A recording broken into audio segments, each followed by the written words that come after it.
Anthony Davis by this point, but their best player is still LeBron James. Which is sad if you're telling me that it's an indictment on Anthony Davis, right? Yes. Nothing against LeBron because it's great that he's still doing it. But Anthony Davis is a talent. Hey, you should be. Come on. At this point, you should be better than the guy in his 19th year, no matter how great he is historically. But anyway, 100%. LeBron thrown into the health and safety protocols, Rob. So he will miss tonight's game.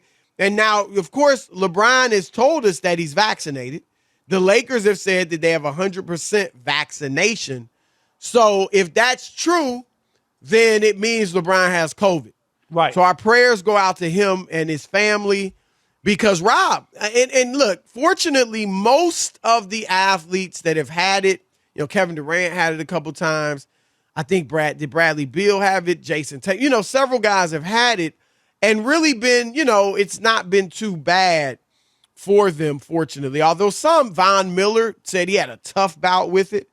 And Joel Embiid recently, Rob, he was out for 3 weeks. He missed, Rob G, check, 9 games. He missed 9 games with COVID. And Rob, he came back and said that it was terrible.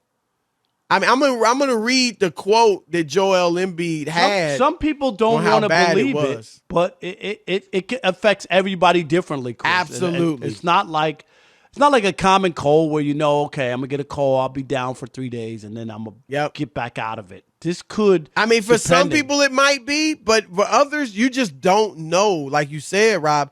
And look, Joel Embiid, you can say, he's not in shape. Yeah, maybe for an NBA player, he's not in the best shape. For a regular human being, he's in tremendous shape. And here's what he said, Rob. That John hit me hard. John, that's Philly slang for anything.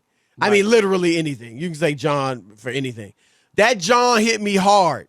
I really thought I wasn't going to make it. Wow. It was that bad. So I'm just thankful to be sitting here.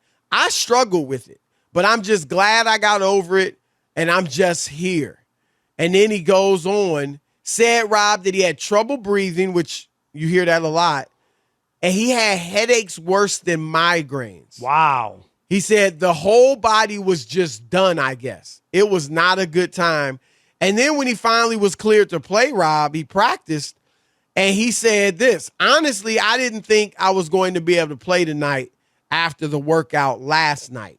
This was a couple days ago. Right. Really couldn't go up and down more than 3 times. Wow. I guess to me, it's a miracle I even played this many minutes. This was after the game. He had a great game, 42 points and 14 rebounds. And let's not forget, during the last year with COVID, don't you remember Karl Anthony Towns from the Timberwolves lost 6 family members? Yeah. Like 6. Yep.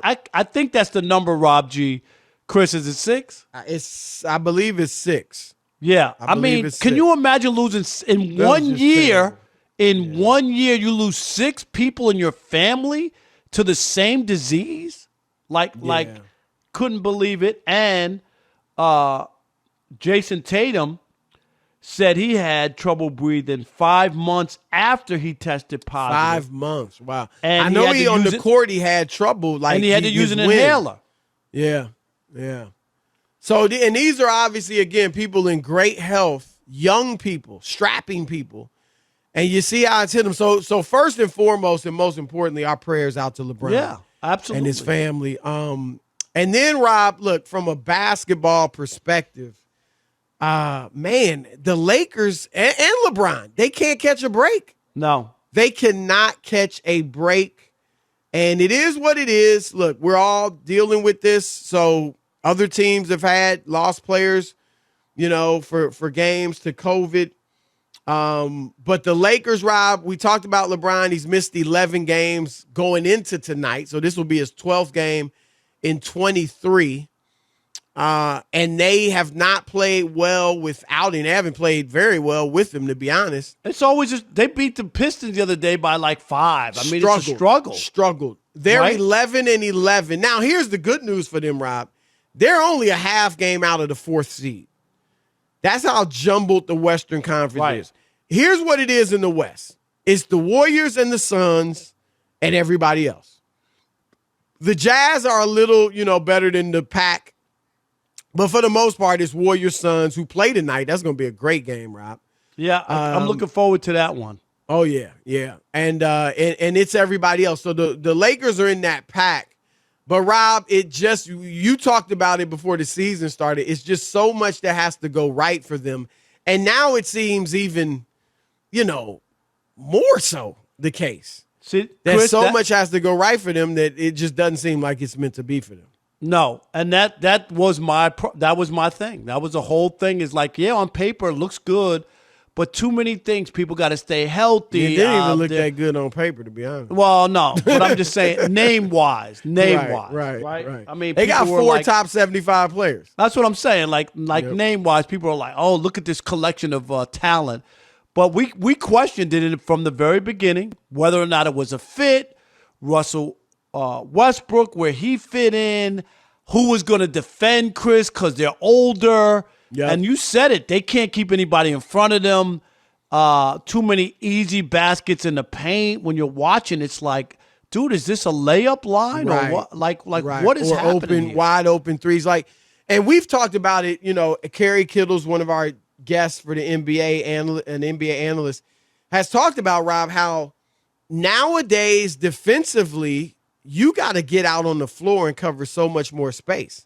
He even said it. Remember once he even said, you used to be able to rest a little bit on defense. You can't do it. Because you're closer to the paint, right? And your guy might not be moving, and so you could get a little breather. But those days are over because the floor is so spread. Even big men have to get out 20 feet from the basket. Something just came down from Shams, Chris. Did you see it, Shams? No. It says that Lakers star LeBron James will be sidelined at least 10 days or unless he returns 2 negative tests in 24 hours moving forward. Wow. Rob G, is that the rule? So if you have COVID, you're out 10 days. So he has COVID. Again, so you're out either 10 days or you're asymptomatic and you return 2 negative tests 24 hours apart. But is it at least, what if you do that before 10 days is up? Then you can come back. We have to be asymptomatic in that regard. In that one. Okay. So Shams is saying, no, he's out for at least 10 days. Or he has the 2 tests 24 hours apart. Is that what he's saying, Rob? Yeah, that's the second part. Okay. So he has it. I mean, he said he was vaccinated, unless he was pulling an Aaron Rodgers and lying to us. And you know what? I'm going to say this, Chris, and this is not directed at LeBron at all. But there are people who keep getting it or get it or whatever, and I'm not so sure that everybody who claims they're vaccinated is. I'm skeptical. We've seen evidence of Aaron Rodgers. Right, Aaron Rodgers is he's probably the only one we've seen, I believe, right, in pro sports, right, that lied about it. But it doesn't mean that some of these other guys, Chris, haven't lied. The only difference would be, I don't think that they had to show that they were vaccinated, for the NFL, in order to be not in the away from their teammates, the protocol. Yeah, I mean, depending if you get put in the protocols, it's gonna be obvious whether or not you were vaccinated. Right. Because there's different ones for different, depending on your status. But I'm not convinced that everyone who gets it and then says, well, they say they were vaccinated and then they get it. I'm not convinced that they were all vaccinated. And I know people who are vaccinated can still get it. So I'm not disputing that, Chris. Right. But I'm just saying, I think a lot more people are fibbing or lying is the better word about whether or not they're vaccinated. Yeah, and you know what? I mean, and I know here in Jersey, I don't know if it's every state. When I went and got my booster, they plugged my info into a computer. So they should have a computer base, right? Did they do that for you in California? It shouldn't be that difficult to find out who's really vaccinated. I mean, we shouldn't just be, I got my little card, but we should have some type of technology to verify who is vaccinated. So, okay.